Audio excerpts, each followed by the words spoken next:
Kun sagalee Ameerikaati.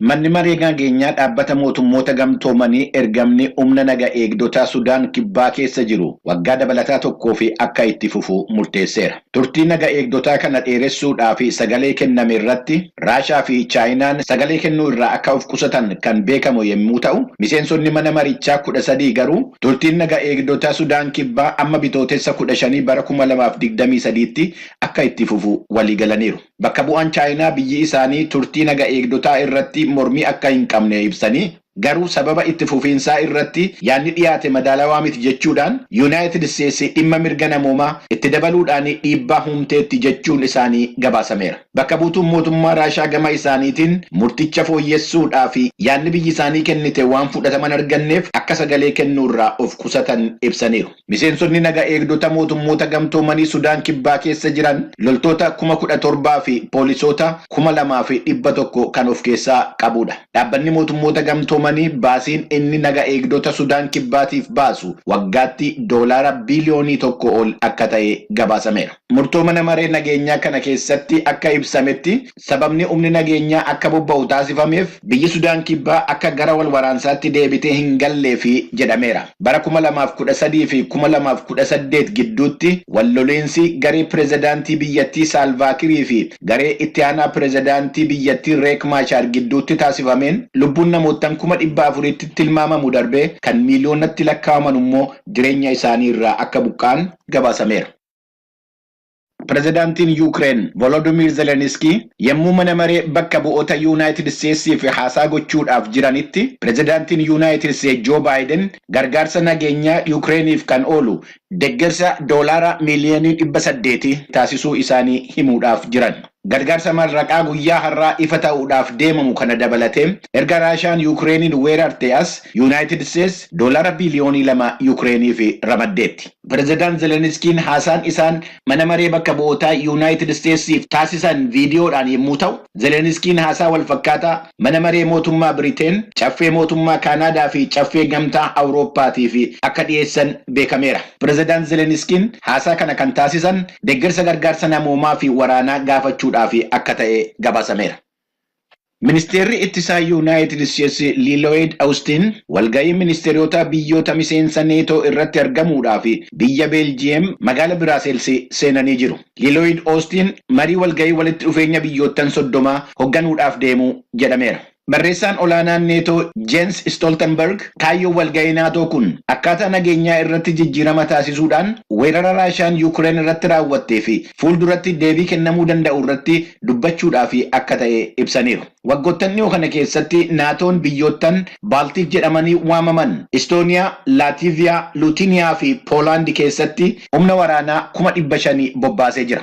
Karaa biraatiin pirezidaantii Yuunaayitid Isteetsi Joo Baayiden akkaataa yaaliin ittisaa biyyoottan miseensa neetoo qindaa'uu qabu irratti mari'achuudhaaf gara Biraaselsitti akka imalan ibsi masaraa Waayit Haawus irraa ba'e beeksiseera. Walga'ii biyyoottan miseensa naatoo bitootessa 24 bara 2022 Biraaselsi keessatti taasifamuuf deemu ji'a tokkoffaa weerara Raashaan Yuukireen irratti jalqabde sababeeffachuudhaan akka ta'e ibsameera.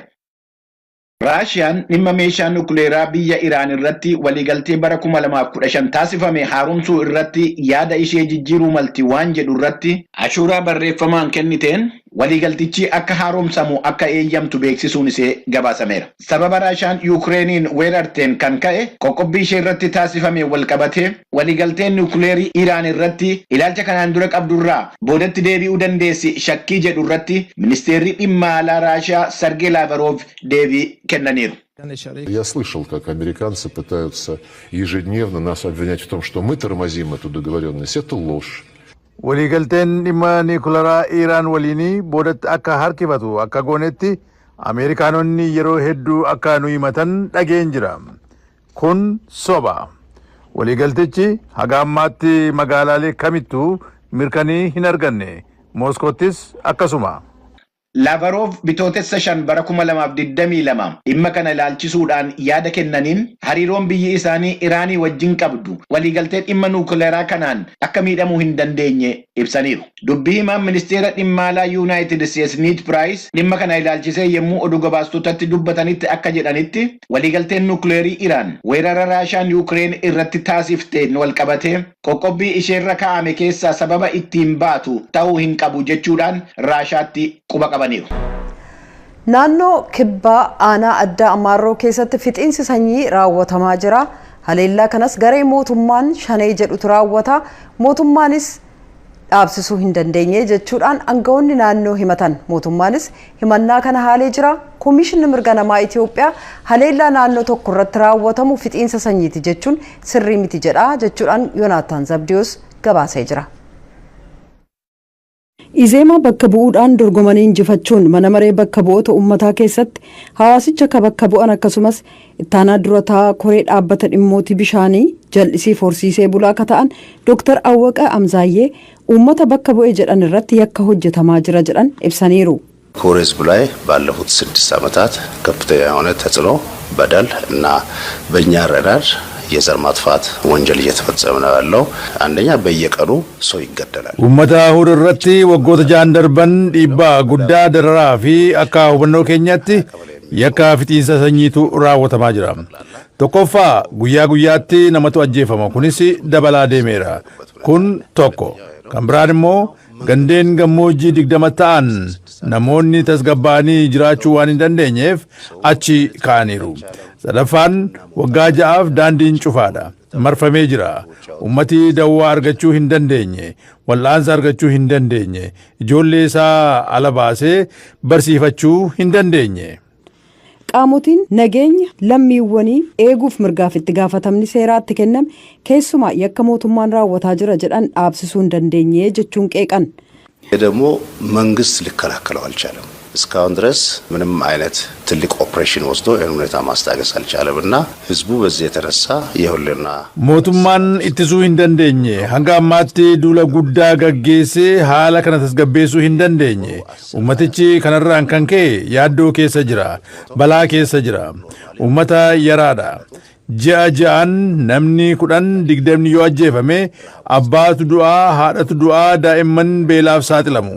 Dinagdeensaa miidhamaa jira, beelaaf saaxilamaa jira. Kun martinuu edaamee fixiinsa sanyiiti.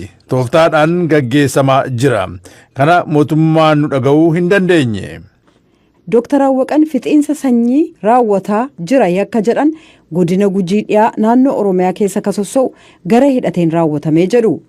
Ministiriin tajaajila koominikeeshinii mootummaa Itoophiyaa Dr. Laggasa Tulluu gareen sun uummata Oromoo dabalatee naannolee uummata Oromoo waliin waldaangeessu irratti haleellaa karaawwatu ta'uu ibsanii fixiinsi sanyii raawwatamaa jira ka jedhamu adda ba'ee qaama murtaa'e irratti ennaa haleellaan raawwatu qofaa jedhan.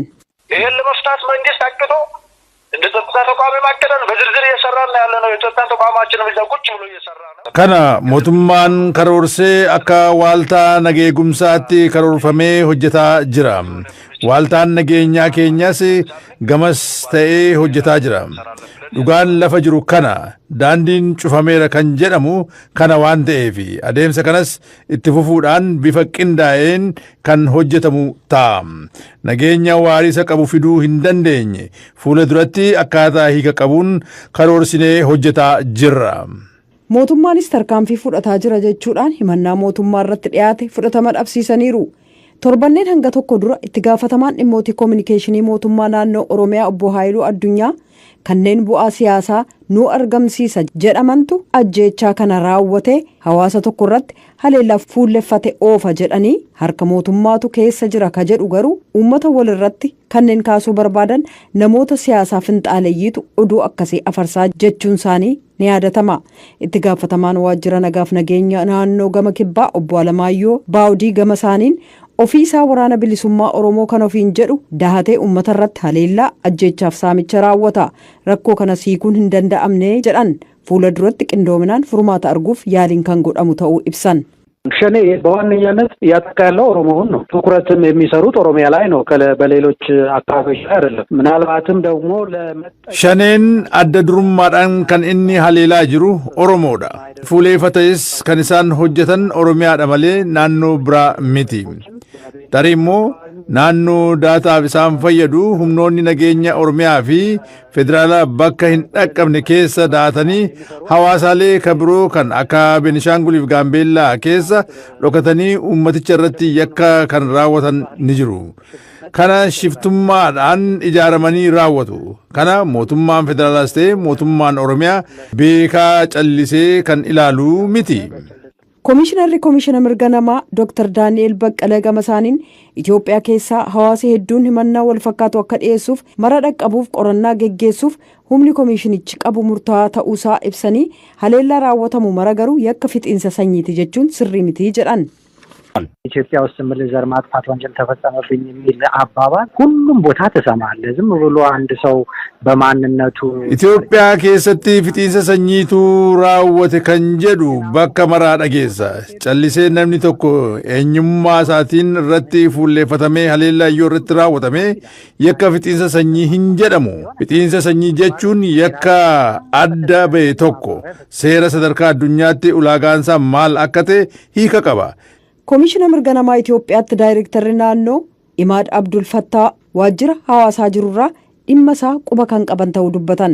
Haleellaa godina sana keessatti raawwatama jedhan gama laaleen raadiyoo sagalee Ameerikaaf ibsa kan kennan itti gaafatamaan kaabinee Gujii dhiyaaf bakka bu'aan mootummaa aanaa sanaa Mitikkuu Tsaggaa'ee gareen sun gandeen aanaa sana keessa jiran mara keessatti haleellaa bal'aa raawwachaa jiraachuu ibsanii hawaasaalee hollaa waliin illee walitti bu'iinsa kaasuuf yaalii gochaa jiru jedhan jechuudhaan Yoonaattaan Zabdiyoos hawaasaarraa gabaaseera. Dhimma Tigraay karaa nagaan furmaata itti kennuuf murtii paartiin badhaadhinaa dabarse deggeranis raawwatiinsaaf adeemsa isaarratti garuu gaaffii kan qaban ta'uu paartiin morkattootaa ibsan. Durumaanuu haalli itti wal waraansisan itti seename dogoggora akka ture kan ibsan durataan koongiresii federaalawaa Oromoo Profeesar Mararaa Guddinaa ammas taanaan furmaati karaa nagaa ilaalchi itti kenname hojiitti hiikamuu qabaa jedhu.